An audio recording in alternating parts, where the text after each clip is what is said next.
TrueStory Vibes warmly welcomes all our beloved listeners. We're so glad to see you again in our familiar time slot. Today, TrueStory Vibes brings you a brand new story, one that we hope will touch your heart and stay with you. As you listen, feel free to leave a comment sharing the quote or moment that left the deepest impression on you. Wishing you a wonderful and meaningful listening experience. Zoe Maxwell woke before sunrise, as she did every morning, to the soft hum of Brighton Heights stirring outside her apartment window. At 28, she had already mastered the art of slipping quietly through her cramped studio, padded socks muffling her footsteps against the hardwood floors. Her uniform, a crisp white scrub top emblazoned with the Cedar Ridge Medical Center logo and navy blue scrub pants, lay neatly folded on the ottoman, waiting. Zoe paused for a moment, gazing at her reflection in the full-length mirror, long chestnut hair pulled back into a practical ponytail, warm hazel eyes framed by faint circles from last night's late shift, and smooth olive skin that, after years of fluorescent lights, still glowed with an inner resilience. She touched her belly, a subtle curve at 3 months pregnant, and took a steadying breath, reminding herself that despite the relentless nausea, she belonged in the place where she made a difference. By 5:45 a.m., Zoe was out the door, climbing into her beat-up sedan parked beneath the street lamp at the end of the block. The air was crisp, flavored faintly with pine from the evergreen trees lining Oakwood Avenue. She lowered her window, letting the chill brush her cheeks as she reviewed the day ahead. Emergency rounds at Cedar Ridge, a quick ultrasound at 11 a.m., then back to the evening shift. Sliding into traffic, her headlights cut through early morning fog. Meanwhile, just across town in the upscale Davenport Heights neighborhood, 31-year-old Mason Webb stirred awake to a different alarm. His phone buzzing insistently with texts from his foreman and a calendar reminder of a 7 a.m. blueprint review at the Lotus Tower construction site. He stretched, sitting up in his king-size bed strewn with designer pillows and a soft duvet. On the surface, Mason was the picture of success, tall, athletic, with a chiseled jaw and dark hair meticulously styled each morning. His high-rise apartment overlooked the city skyline, a testament to his rising career as a structural engineer. Yet even as he reviewed his schedule, site meetings, material inspections, a lunch meeting with a prospective client, there was a tension in his chest. He couldn't ignore the growing distance between him and Zoe, nor the quiet voice questioning whether he'd given enough to the woman who carried his child. At 6:30, Zoe's car rolled into the parking garage of Cedar Ridge Medical Center, a sprawling complex perched on a hill overlooking Cedar Lake. Its modern glass facade gleamed in the dawn light, and the front entrance buzzed with activity. Paramedics wheeling stretchers inside, families comforting loved ones, and the hum of hospital staff making their rounds. Zoe swiped her ID badge at the security gate, her footsteps echoing in the empty corridor as she headed for the nurse's station on the 4th floor. "Morning, Zoe," called out Lana, the charge nurse, already sipping reheated coffee at her desk. On time as ever. Zoe allowed herself a small smile. "Morning, Lana. How's Mrs. Anderson? Still dizzy from that fall? I'll need you on 4B later." With a nod, Zoe retrieved her stethoscope and chart from the locker. In the locker room's fluorescent glow, she caught sight of herself again, reminded once more that in scrubs and sneakers, she was both healer and protector. Yet beneath that calm exterior was a tangle of exhaustion and anticipation for the life growing within. Across town, Mason strapped on a safety helmet and adjusted the steel toe boots he kept in his car. He slipped on a crisp button-down shirt and navy slacks, choices dictated by a morning client call, then checked his watch. 6:45. He had time to swing by Zoe's apartment and drop off coffee and a breakfast sandwich before her ultrasound. He tapped out a quick text, "Coffee and egg sandwich outside your door in 15. Love you both." Then he slid back into his SUV, leaving his empty bed behind. Back at Cedar Ridge, Zoe moved swiftly from patient to patient. Rounds, chart updates, doctor consults, comforting family members, rituals that kept her grounded. Yet each time she spotted her reflection in a monitor screen, her stomach clenched at the thought of nausea returning. She paused mid-note when her phone buzzed. "Mason, hope you like egg and cheese on wheat. Love you both." A warm flush spread through her. Even a small gesture like this reminded her why she'd said yes to a man often so distant. By 10:50, Zoe slipped away from the wards, phone in pocket, and navigated to the diagnostic wing. She found exam room 3's waiting area, painted soothing seafoam green. She settled into a vinyl chair, legs crossed, and closed her eyes for a moment, hand resting on her belly. Despite the morning sickness, seeing her baby again filled her with hope. 15 minutes later, Mason pulled up curbside, paper bag, and 2 steaming coffees in hand.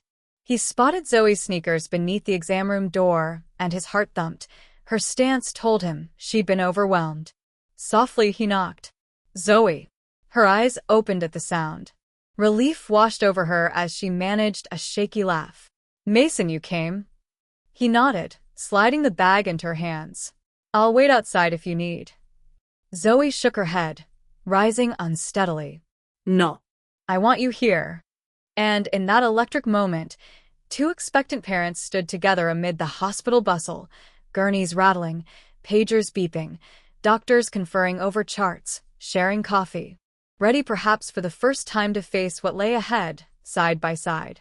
The morning after Zoe's ultrasound, she arrived at Cedar Ridge Medical Center feeling hollow and raw. Her nausea had intensified overnight, transforming even the simplest breakfast into a battlefield. At home, she nibbled apprehensively on the egg sandwich Mason had left outside her door, forcing down each bite with quiet determination. Now, clutching her paper cup of lukewarm coffee, she steeled herself for the day ahead. Stepping into the nurse's station, Zoe was met by Ellie, a sarcastic young tech who'd inherited a cruel streak. Ellie's eyes flicked to Zoe's cup and stomach area as if she could see the life growing within, and decided it was fair game. "Morning sickness again?" Ellie smirked as she tapped away on the computer. "You know, there are plenty of salads and smoothies on the menu. You can't survive on carbs forever." Zoe forced a strained smile. "I appreciate the suggestion, but right now pancake-flavored nausea would be a miracle." Ellie rolled her eyes. "Whatever helps you sleep at night." Zoe's grip tightened on her cup. The comment stung, an echo of countless jabs she'd endured since revealing her pregnancy. The morning air in the hallway suddenly felt thicker, closing in around her as the rumble of a passing gurney reverberated in her chest. She ducked into the supply closet to collect gloves and masks before heading to the emergency department. In the narrow confines, she closed her eyes and took steadying breaths. Her uniform pockets jingled with pens and a small notepad, ready for another endless shift triaging patients with heart attacks, fractures, and the occasional trauma case. She rubbed her temples, wishing she could rub away the gnawing emptiness inside. By mid-morning, Zoe's world had narrowed to the ED triage desk and the persistent growl in her stomach. She logged vital signs for an elderly man with chest pain, then dashed to console a terrified mother cradling a feverish toddler. Neither miracle nor reprieve came. When she finally sat down to jot notes, her head spun, and she had to lay her pen down. Instead of eating or resting, Zoe answered a text from Mason. "I have back-to-back meetings. I'll pick up dinner on the way home. Love you." "Love you" felt like a taunt. She typed a quick reply. "Okay. See you later." But her fingers hovered over the keys. They knew he wouldn't be there later, not for her scanning ultrasounds or her midnight trembling. He was invested in tower blueprints and client lunches, not the life inside her. An hour later, Zoe made her way to the break room for a moment of respite. She pressed her forehead against the cool stainless steel of the refrigerator door, willing the building to stop spinning. A half-empty carton of orange juice stared back at her, an insultingly bright shade, its promise of freshness mocking her sour stomach. She leaned back and sank to the floor, her back against the cold wall. She closed her eyes and let the tears come. "Zoe." The break room door creaked open. It was Dr. Patel, the on-call OB-GYN who had become something of an unspoken ally. He carried a file folder and offered her a concerned look. "You okay?" She swallowed hard, fighting the sob in her throat. "Just overwhelmed." She glanced at the file in his hand. "I'm fine, just not feeling well." He sat down on the opposite bench. "You've been pushing through nausea, exhaustion, and," he paused, gently offloading the rest, "constant stress at home. It's taking a toll." Zoe wiped her eyes. "I know. I'm supposed to be strong, right? But every day feels heavier." Her voice cracked. "My mother-in-law, she can't stand me. And Mason, he's here in body, but halfway out the door in spirit." Dr. Patel closed the file. "Let me see your labs this afternoon. Make sure you're getting enough fluids and nutrients. And if you need time off." "I can't," she snapped before regretting it. "There are 4 people waiting for me." He rose and gave her a firm look. "One of those 4 is yourself. Don't burn out, Zoe. You're not alone here. Ask for help." Before she could reply, a sharp knock came at the door. Mrs. Davenport swept in, perfectly poised in a tailored suit and heels that clicked on the floor. Evelyn Davenport's presence carried an unspoken authority. She treated the hospital like an extension of her social sphere, where sons and daughters-in-law were to fit a narrow mold of perfection. "Dr. Patel," she began, voice cool as ice, "I'd like to discuss my grandson's care." She nodded at Zoe. "And perhaps my daughter-in-law could pass along any pertinent information to me directly." Dr. Patel raised an eyebrow at Zoe, but nodded politely. "Of course, Mrs. Davenport. I'll meet you in conference room B in a few minutes." Mrs. Davenport turned on her heel. "Excellent. Zoe, pick up your pace. We wouldn't want any complications." Her heels clicked away. Zoe stared after her in stunned silence, blood pounding in her ears. Dr. Patel leaned in. "Don't let her intimidate you. You're his mother. This child needs you, and so do you." At that moment, Zoe realized her own vulnerability was as much broken bones as bruised spirit. She straightened, dusted off her knees, and nodded. "Thank you, doctor." Returning to the triage desk, Zoe mentally mapped out the next steps. Hydration check, nutrients assessment, consult with dietetics, run labs. Each small victory was a lifeline. But between each assignment lurked the sting of Evelyn's words and the absence of Mason's concern. By late afternoon, Zoe's shift dragged toward its end. Her rounds included a toddler with a broken arm, a challenge she welcomed because children didn't carry judgment in their eyes. They simply needed bandages and reassurance. She smiled through her fatigue, tested the child's reflexes, and tucked him in with a new cast. His smile was a balm to her frayed nerves. Finally, at 6 p.m., she punched out and collapsed into her car seat. Her phone screen lit up with a single text from Mason. "Running late. Grab something to eat on your way home." No paledi. No warmth, just another expectation that she would be fine. She started the engine, but her hands trembled. The seatbelt felt like a noose around her pregnant belly. For a moment, she considered driving straight to her mother's house, escaping the suffocating pressure of perfection and indifference. But she hesitated. The child inside her needed a home, even if that home was fracturing. Zoe took a deep breath and dialed her best friend, Nora, an ER nurse at a neighboring hospital. "Hey," she whispered, eyes watering again. "Can I crash at your place tonight?" Within minutes, Zoe hit Route 18, feeling the familiar ache of betrayal and exhaustion set deep in her bones. The city lights blurred past as she headed for the one place she felt truly understood, where Nora would offer chicken soup, empathy, and the promise that storms, even emotional ones, could pass. Late that evening, Zoe Maxwell returned to the small guest room at her friend Nora's townhouse, still reeling from the day's relentless barrage of neglect and criticism. She closed the door quietly behind her, leaning against the polished wood as tears threatened again. Each disappointment, Ellie's mocking, Mrs. Davenport's icy remarks, Mason's indifferent text, had layered on top of one another like bruises, and today they finally bled through the surface. She sank onto the edge of Nora's soft, queen-size bed, phone trembling in her hand. A single message from Mason glowed on the screen. I'm reorganizing the site plans. Not sure when I'll get home. No, I'm sorry. No, how are you feeling? Nothing. Zoe's heartbeat thundered. She thought of the tiny life inside her, already vulnerable, dependent on two parents who no longer seemed to share a single thought or feeling. Across town, Mason Webb left his final meeting at the Lotus Tower office at 8 p.m., mind buzzing with structural calculations but completely empty of emotion for the woman who waited at home. He'd prided himself on his professional focus, but lately that focus had blinded him to the one person who needed him most. His phone offered him one more opportunity to reach out. He typed a quick, dismissive, stuck in traffic, eat something, and set it aside. At 8:30 p.m., Zoe could stand it no longer. She dialed Mason's number with shaking fingers. It rang past voicemail. She left a curt message. "Mason, I need us to talk. It's important."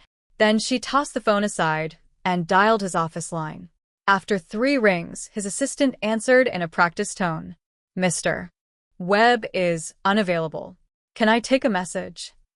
"Yes," Zoe's voice cracked. "Tell him I want a divorce. Send a copy of the filing to his office." She hung up before the assistant could ask any questions. Her breath caught. She'd said it aloud. Divorce. No turning back now. Mason finally pulled into his driveway just before 9. He hurried inside, shrugging off his jacket.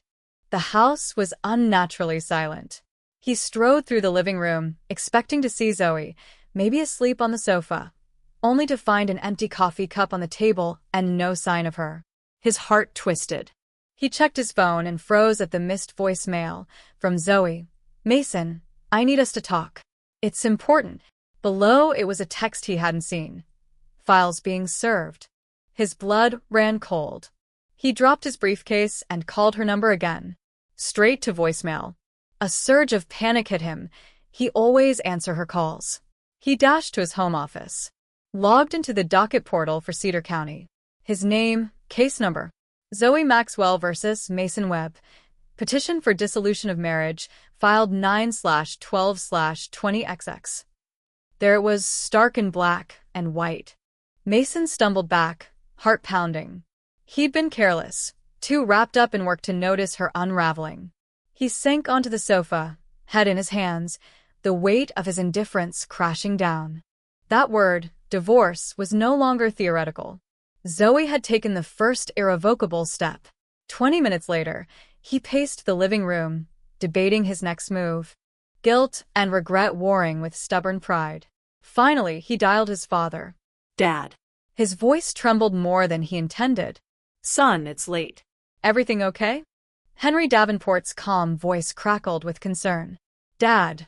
Zoe, she filed for divorce. Silence. Then his father sighed deeply. "I spoke with Evelyn today. She said tensions were high." "I'm sorry." "I messed up, Dad. I've been absent. I ignored her needs. You need to see her, Mason. Fix this if you can." Mason closed his eyes. "I will." He got back into his car and drove across town to Brighton Heights. His hands shook on the wheel as he replayed every moment of neglect, every missed dinner, every late-night text, every insult he'd flung at her in frustration. He reached Zoe's friend's townhouse and knocked desperately.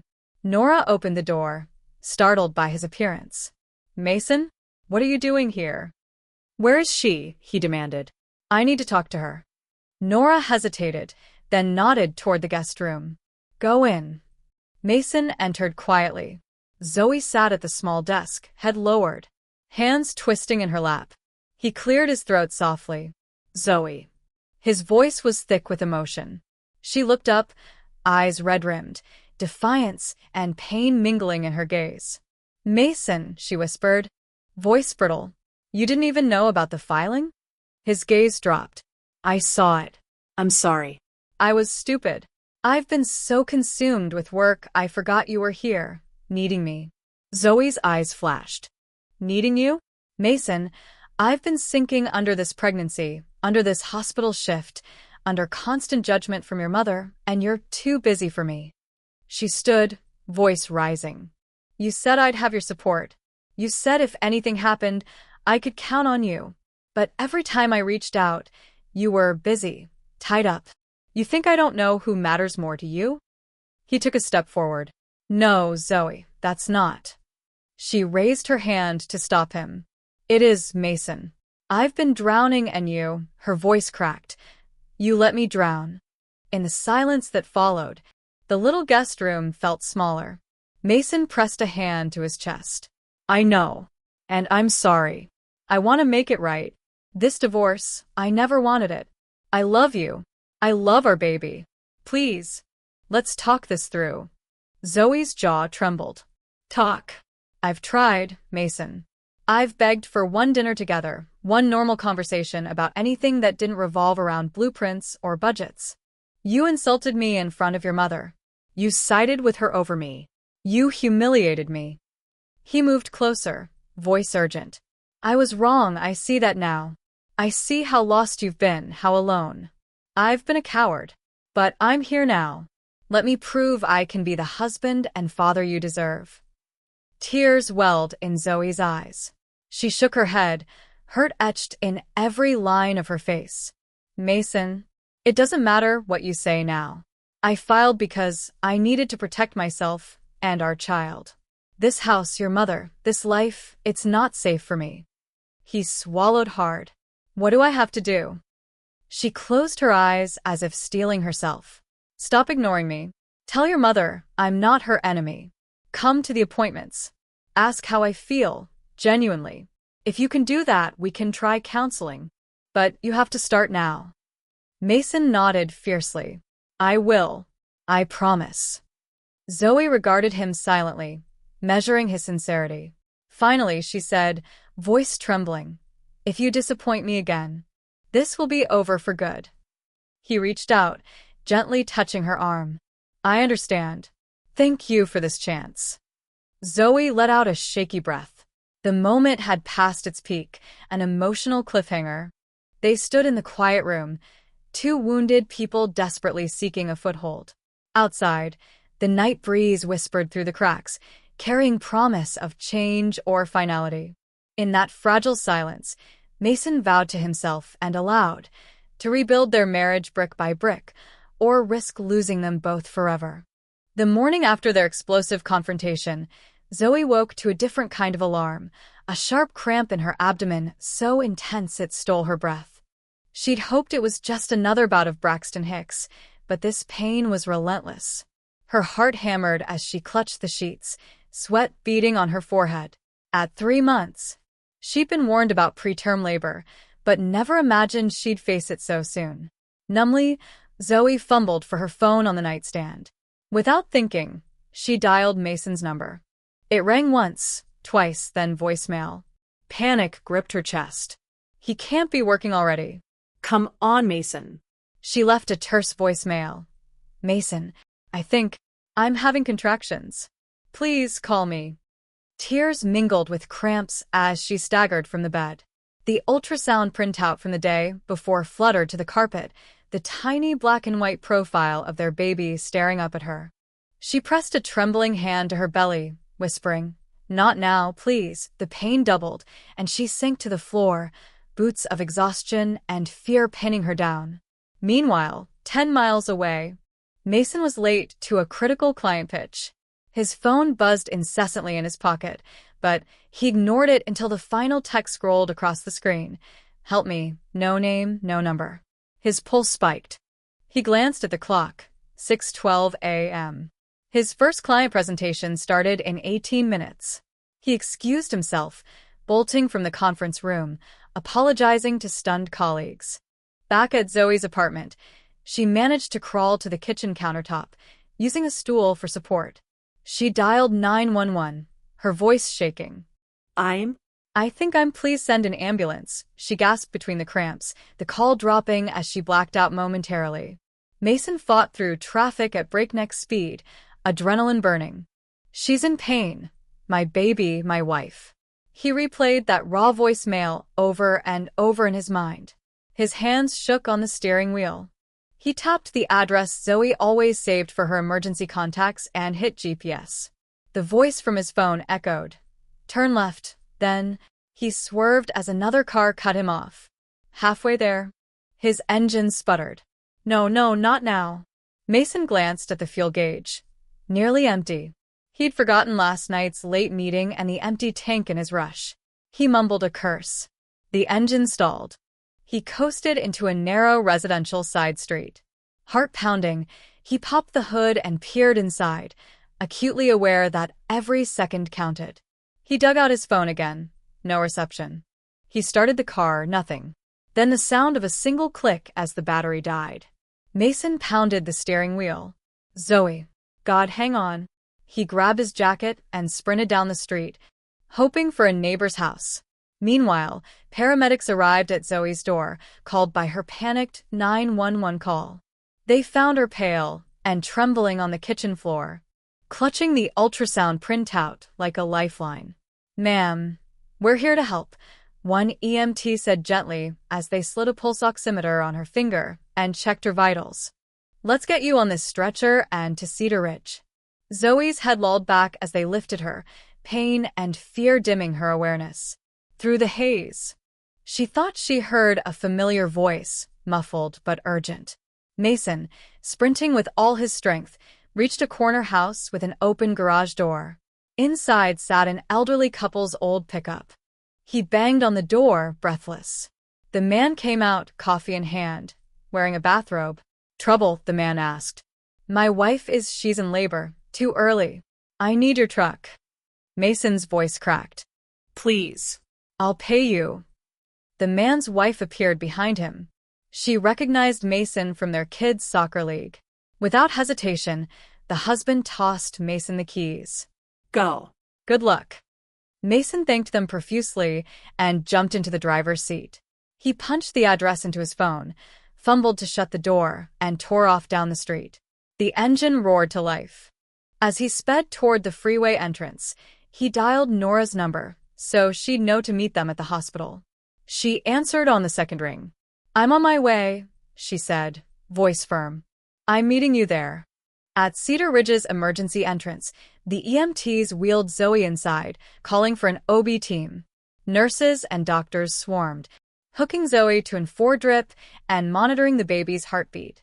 Zoe's eyes squeezed shut, tears mixing with the antiseptic tang in the air. At that moment, Mason parked the pickup, dashed through the sliding doors, and burst into the ER lobby. His eyes locked on Zoe's white face as she was transferred from the gurney onto a hospital bed. He sprinted to her side. Zoe, he cried, dropping to his knees. His voice shook. I'm here. I'm so sorry. Zoe's hand reached up, fingers trembling. Mason, her voice was a whisper, but it carried everything. Fear, relief, and the echo of so many nights alone. His heart lurched at her vulnerability. An OB nurse stepped forward. Mr. Webb, we're prepping for a tocolytic injection to stop the contractions. The baby's heartbeat is weak, but holding at 120. We need to keep her stable. Mason nodded, voice thick. Do whatever you need to. Just, please keep her safe. He grasped Zoe's hand, pressing it to his lips. She winced as another wave of pain hit. He brushed her hair back, eyes glistening. You're not alone. I'm right here. Doctors moved around them with brisk efficiency.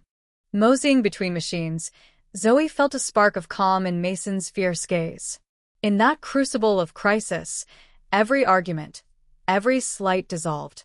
All that mattered was the life they had created together. As they wheeled Zoe away to the labor prep room, Mason followed, kneeling beside her gurney. He whispered to the small, unseen person in her womb. Hang on, little one.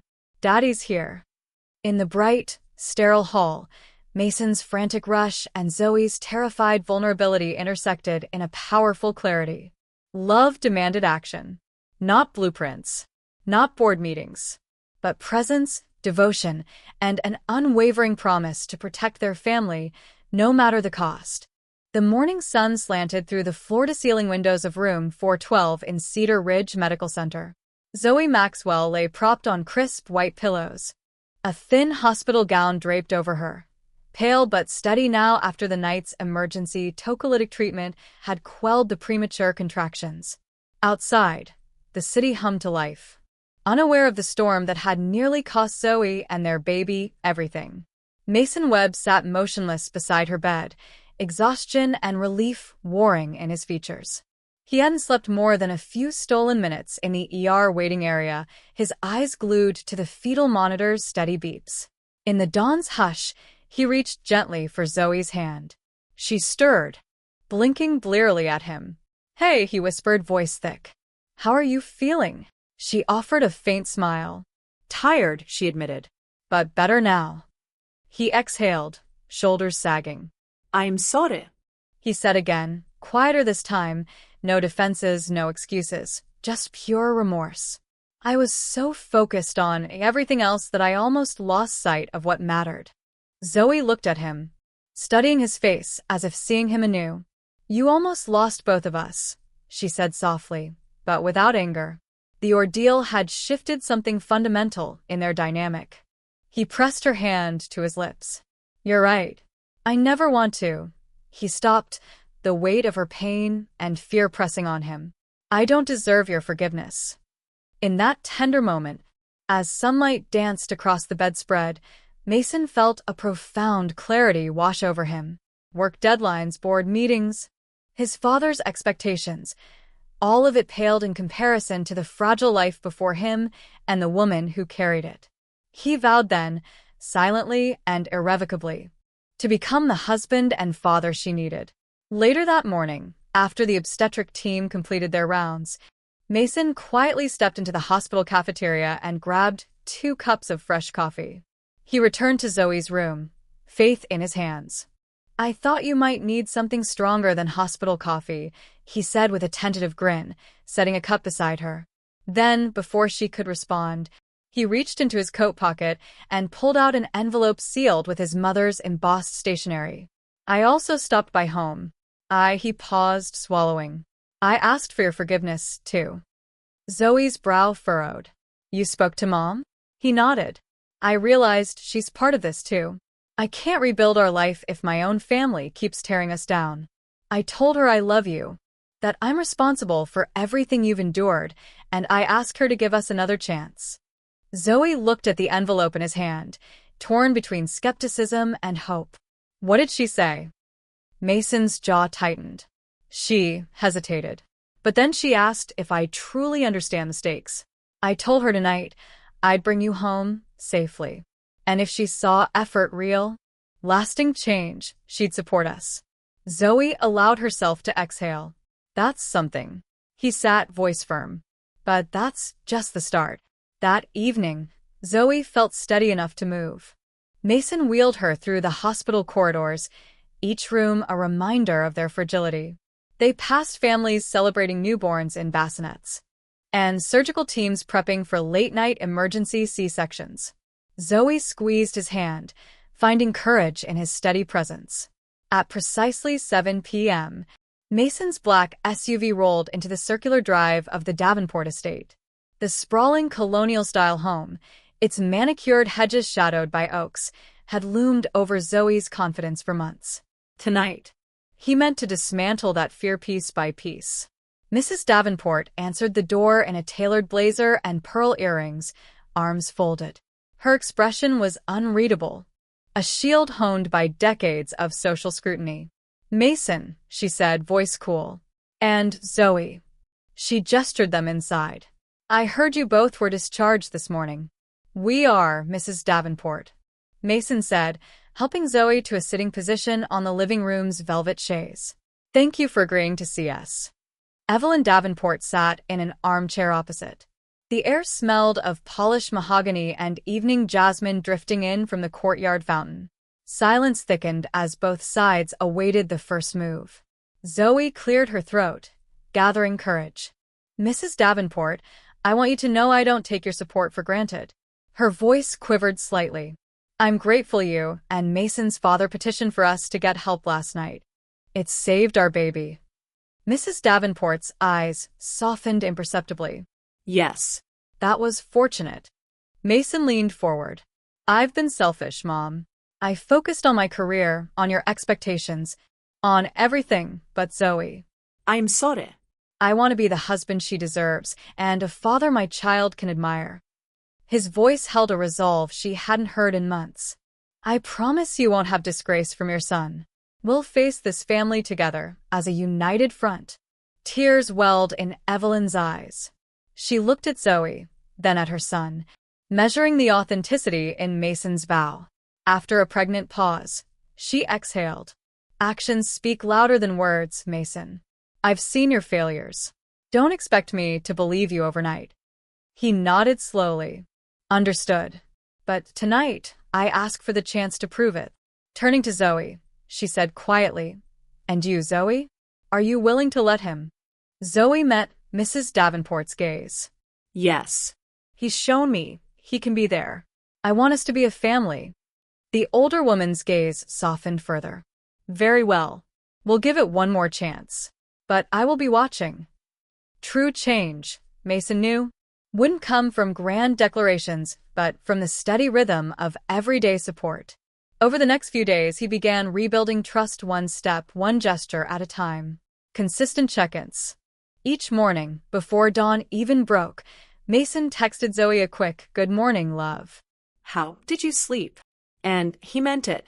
Those messages replaced the curt "coffee on your desk" texts of old. Household partnership. On his way home from the office, Mason stopped at the farmer's market, selecting fresh fruit, spinach, and ginger, essentials for Zoe's nausea-prone diet. At 6 p.m., he stood at the stove, ginger tea steaming, while Zoe settled on the couch, drained from her prenatal vitamins. Medical advocate. At Zoe's follow-up OB/GYN appointment, Mason sat in the exam room, not on his phone. He asked intelligent questions about her hydration levels, the baby's development, and post-hospital medication. He noted down every recommendation. Wardrobe upgrade. One evening, Mason surprised Zoe with 2 pairs of comfortable maternity pants and a soft wrap sweater in her favorite color, lavender. She smiled, softly caressing the fabric. They're for real life. Not boardroom, he said. Family boundary setting. When Evelyn offered unsolicited critiques of Zoe's diet or sleeping habits, Mason intervened gently but firmly. Mom. Let's focus on questions for the doctor. Zoe's health is in my hands as well. Each act, while small in isolation, formed a mosaic of genuine effort. Zoe watched these shifts with guarded optimism. She kept her walls up, but allowed herself to lean into his shoulder when the car lurched over a pothole. When the nurse called Mason's phone at midnight, news of Zoe's lightheadedness, he didn't hesitate. He rushed into the hospital hallway and gripped Zoe's shoulder with trembling relief. Late one night, after tucking Zoe safely into their apartment's guest room, now stocked with noise-canceling pillows and a small bedside humidifier, Mason collapsed onto the sofa. He pulled out his tablet and stared at the blueprints for Lotus Tower that had once consumed him. The lines and measurements blurred into insignificance. He placed the tablet aside and opened a fresh document titled, My Commitments to Zoe and Baby. His list sprang to life. Always ask about her day. Listen without distraction. Attend all prenatal appointments. Give her breakfast in bed every Saturday. Greet her with a hug when he returns home. Share nighttime duty. Be the first to hold her hand during check-ins. Defend her publicly and privately against any disrespect. Include mom and dad in celebrations, not criticisms. He stared at the screen until his eyelids drooped, and finally, he slept, dreaming not of towering skyscrapers, but of a small nursery painted in soft green, white crib sheets billowing in a gentle draft. By the end of the week, Zoe joined Mason for Sunday brunch at a local cafe. Mason arrived early, 2 muffins still warm in his hands, and slipped into the booth with a bright, nervous smile. When Zoe settled into the seat opposite him, he held up his coffee in a mock toast. To second chances, he said softly. Zoe returned the smile, the vulnerability in her eyes mixing with warmth. To second chances, she echoed, clinking her coffee cup against his. Mrs. Davenport, sitting at a nearby table with Henry, raised her cup in quiet acknowledgement. Mason caught her eye, and she offered a slight, approving nod. That simple gesture meant more than any speech. In that moment, Mason realized redemption wasn't a destination but an ongoing journey, one defined by daily choices and unwavering devotion. He'd woken up to what truly mattered: his wife, their baby, and the family they were rebuilding together. And for the first time in too long, his heart felt full, anchored by love and the promise that his actions, at last, would speak louder than his past mistakes. In the days that followed their fragile reconciliation, Mason Webb resolved that no grand gesture would suffice without the steady rhythm of genuine change. He set out to rewrite the story of their marriage one morning at a time. It began before dawn, when most of Brighton Heights still slept under street lamps. Mason found himself in the kitchen of their cozy townhouse, apron tied around his waist, measuring cups in hand. He consulted a bookmarked recipe on his phone: whole grain pancakes with mashed banana and a drizzle of maple syrup, Zoe's new, safe breakfast. As the batter hissed on the cast-iron skillet, he sliced strawberries and arranged them in a flower shape atop each fluffy round. When Zoe shuffled in, bleary-eyed in her robe, his presentation earned a surprised laugh, deepening into genuine delight as she tasted the first forkful. "I didn't know you could cook," she teased, eyes warm. He grinned, relief flooding him. It's a new skill for a new phase of life. That morning, as she ate, Mason spread out his tablet to share the updated home schedule. He had created a shared calendar: prenatal appointments in bold, meal prep windows, linen washing days, and weekly check-ins. For the first time, Zoe felt less like she was juggling everything alone and more like they were partners in this journey. The next milestone was Zoe's follow-up ultrasound at Cedar Ridge. The hospital's quieter weekend wing offered them a reprieve from the weekday chaos. Mason parked close to the entrance, no more stuck-in-traffic excuses, and he walked Zoe to the waiting room. Clutching her hand, he whispered, "We're in this together." During the scan, Zoe's eyes welled as the technician pointed out their baby's tiny fingers curling around its own. Mason pressed his forehead against Zoe's as the monitor traced their child's heartbeat. In that moment, he realized these shared moments of vulnerability were more precious than any boardroom triumph. Back home, Mason built on this momentum. He replaced the stale cereal habit with overnight oats prepared in individual jars: layers of oats, chia seeds, Greek yogurt, and a dollop of honey. He lined them up on the counter each night, so Zoe could grab one on a morning when even talking felt like too much effort. He discovered that after surviving a shift in the trauma unit, his greatest triumph was seeing her finish breakfast without retching. Mason also tackled the baby registry. Gone were last-minute Amazon orders. Instead, he made reservations at the local parenting store and dragged Zoe along to browse cribs and swaddle blankets. He halted at each station, asked for her input, and insisted they have lunch at the cafe upstairs, letting her pick a grilled cheese sandwich while he sampled everything on the menu in solidarity. Their laughter over a perfectly caramelized sandwich felt like a balm to months of unspoken distance. Aware of Zoe's need for stability, Mason began journaling each evening. At 9 p.m., after he tucked her into bed with a mug of chamomile tea, he settled on the small writing desk in their bedroom. By the soft glow of a bedside lamp, he wrote under the header, "Progress and Promises." September 17th, fed Zoe breakfast in bed. Did dishes together.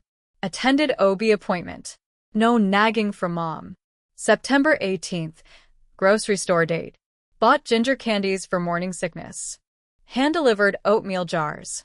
September 19th, initiated discussion with mother about boundaries. Zoe felt protected. Each entry closed with a personal vow: "I will protect her peace." As the weekend turned to midweek, Mason's company emailed him about a last-minute site visit.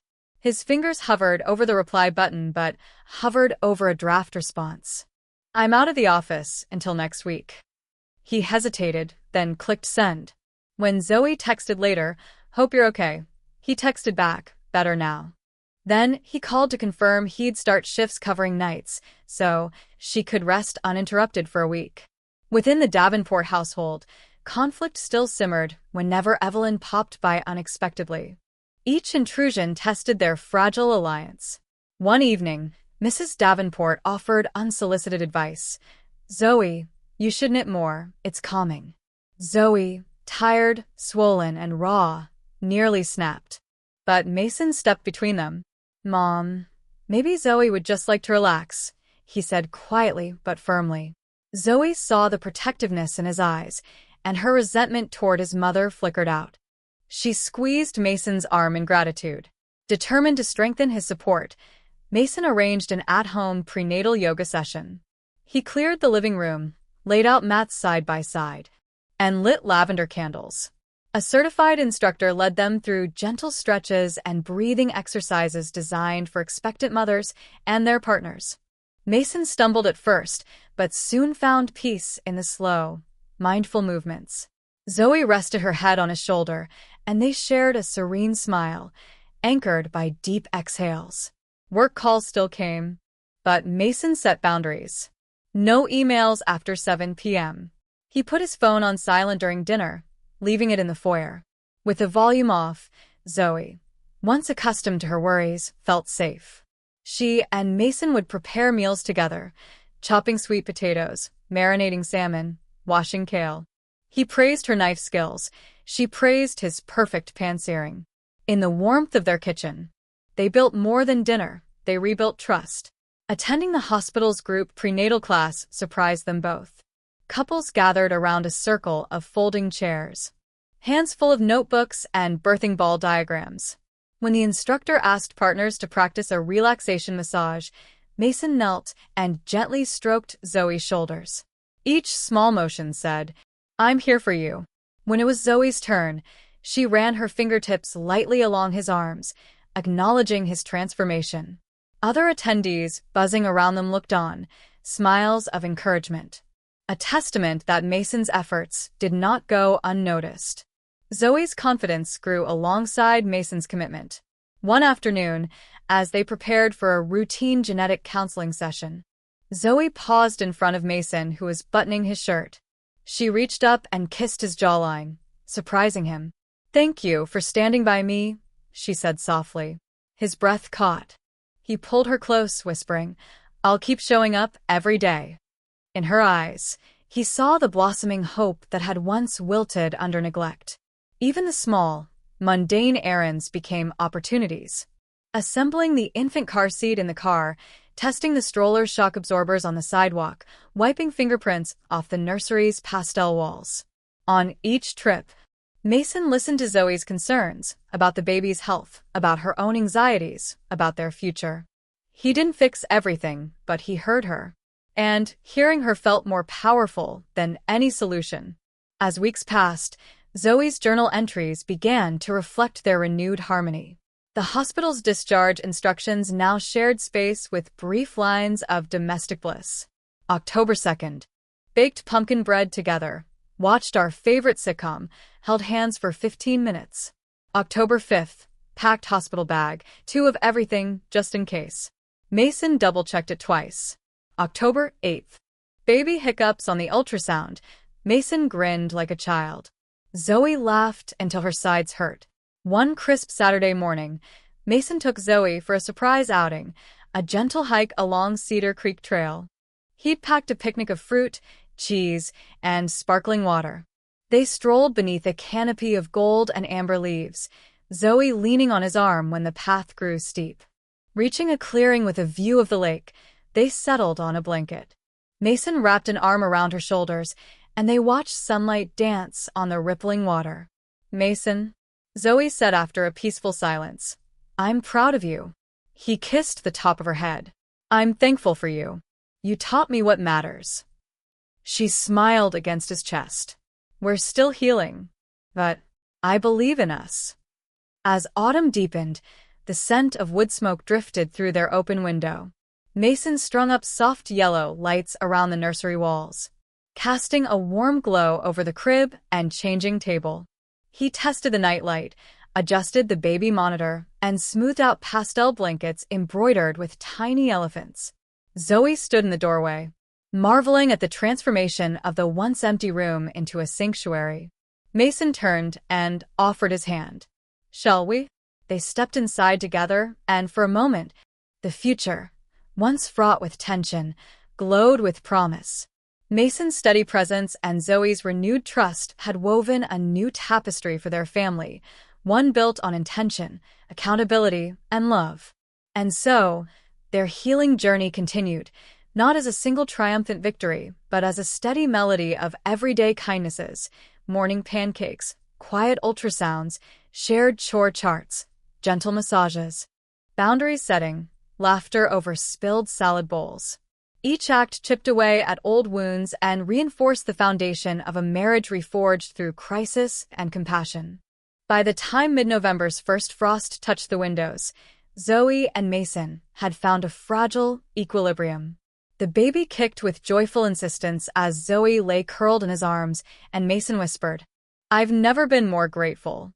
Zoe closed her eyes, leaning into his warmth, and together they listened to the soft patter of rain on the roof, two hearts, newly awakened, ready for the life that awaited them. The winter sun filtered through the frosted windows of Cedar Ridge Medical Center on a crisp December morning, illuminating room 412 with a gentle glow. Everything felt hushed, as though the world itself was holding its breath for the final act of this long, tumultuous journey. Zoe Maxwell lay curled in bed, pale but radiant, her hair fanned across the pillow like silk. Mason Webb sat beside her, his hand warm around hers, his heart pounding with anticipation. The rhythmic beeping of the fetal monitor had shifted in the last hour, no longer the cautious flicker of hope but the strong, steady gallop of their baby's heartbeat. Dr. Patel, the OB-GYN who had become their steadfast ally, entered with a soft smile that lit up his kind eyes. "Everything looks perfect," he announced, setting aside his clipboard. "We're ready whenever you're comfortable." Zoe exhaled a breath she didn't know she'd been holding and nodded, feeling nerves and joy swirl in her chest. She turned to Mason. "You ready?" He squeezed her hand, voice thick. "Always."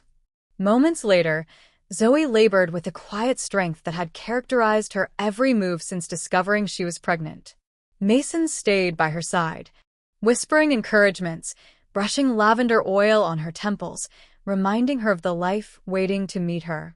At 10:18 a.m., after a final, triumphant push, a crisp cry filled the room, the most beautiful sound either of them had ever heard. Dr. Patel held up a tiny figure swaddled in white.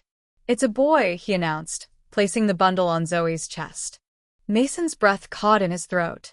The little face, eyes fluttering, tiny fist clenching and unclenching, seemed to glow with newness and promise. Mason leaned forward, whispering to the newborn, "Welcome to the world, Liam." Tears pricked at Zoe's eyes as she gazed down at her son. All the pain, all the fear, all the years of misunderstanding and neglect, everything melted away in that instant. As Dr. Patel finished suturing and nurses bustled gently around them, Mason and Zoe shared a look that said more than words ever could. They'd reached the summit of their darkest moments and stood together on a new peak of hope. Later that afternoon, Henry and Evelyn Davenport arrived at the hospital, bearing a bouquet of winter roses and a small brass plaque engraved with Liam Webb, 12.04.20XX. Their faces, typically composed, now shone with genuine pride. Evelyn paused at the door, taking in the scene, Zoe, glowing with exhausted joy, Mason, eyes bright, and little Liam nestled against his mother's chest. She swallowed hard, then stepped forward. "Welcome, baby Webb," she said softly. She extended the brass plaque toward Mason, then Zoe. "May these flowers bring the warmth of home." Mason and Zoe exchanged a glance, then Mason nodded, accepting the gift. Evelyn held Zoe's hand. "I'm sorry for everything that's come before," she said, voice thick. "I'm proud to be your grandmother." Zoe's eyes filled with tears as she rose to embrace her mother-in-law. "Thank you," she whispered. The embrace lingered, two women connected through love, loss, and the miracle of new life. Henry approached, lifting Liam gently so his grandfather could coo and cradle him in tentative adoration. "He's perfect," he said, voice cracking. "Absolutely perfect." As the elder Davenports left the room, Promising to return for Christmas dinner, Zoe and Mason were left alone with their son in the quiet hush of evening. 2 days later, they returned home. Mason had transformed their guest room into a cozy nursery, pale teal walls accented with woodland animal murals, a white crib against the north wall, a plush rocking chair by the window, and twinkling fairy lights overhead. A hand-knitted blanket lay folded on the chair, each stitch a testament to Zoe's journey. Mason carried Liam inside, Zoe at his side. They paused at the threshold, absorbing the warmth and peace of their transformed home. Light danced across the walls as late afternoon sun filtered through curtains, bathing the room in soft gold. Mason placed Liam in the crib and hovered for a moment before turning to Zoe. "Shall we?" Zoe nodded, picking up the tiny blanket and tucking it snugly around her son. She traced her fingers over his cheek. "Welcome home, baby." Mason wrapped his arms around both of them in a gentle embrace, and for a moment, the world outside ceased to matter. Over the next weeks, Zoe and Mason settled into a new rhythm. Their morning routine began not with alarm clocks but with the soft coos of baby Liam. Mason would gently rock him in the rocking chair while Zoe prepared tea and oatmeal in the kitchen. They spoke in hushed, joyful tones, marveling at each new milestone. Liam's first smile, his discovery of his own toes, the way he calmed instantly in Zoe's arms. Their shared responsibilities were no longer burdens to avoid but sacred duties they embraced wholeheartedly. Mason mastered diaper changes and late-night feedings, cherishing the quiet hours spent singing old lullabies. Zoe, buoyed by their partnership, returned to part-time shifts at Cedar Ridge, her colleagues smiling approvingly at the newfound glow on her face. Weekends brought family visits. Henry and Evelyn came bearing home-cooked dinners and stories of their own children's childhoods. They asked permission before offering advice, and Mason respectfully redirected any oversteps. In return, Evelyn lavished praise on Zoe's grace and strength. The couple's bond with the Davenports deepened, the walls of judgment giving way to mutual respect.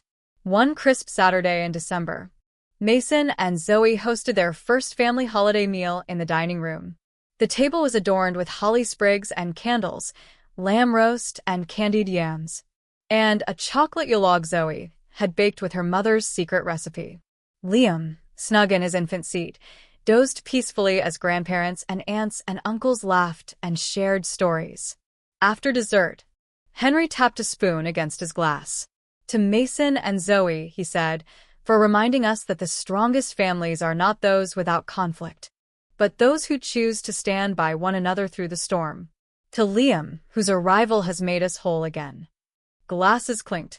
Mason looked at Zoe over the rim of his wine glass. She returned his gaze, eyes bright. In that moment, Mason felt the full weight of his journey, from neglect to awakening, from fracture to forgiveness, and knew that the hardest battles often yielded the greatest rewards. That night, Zoe tucked Liam into his crib and dimmed the nursery lights.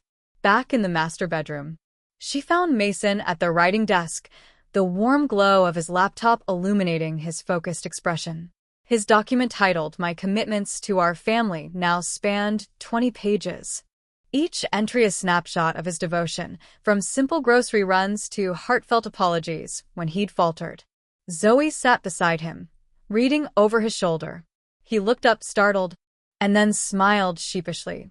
"You didn't have to show me this," she said. He closed the laptop gently. "I did, because every day I want you to remember that my promises aren't just words. They're actions." She reached for his hand. "And you've kept them."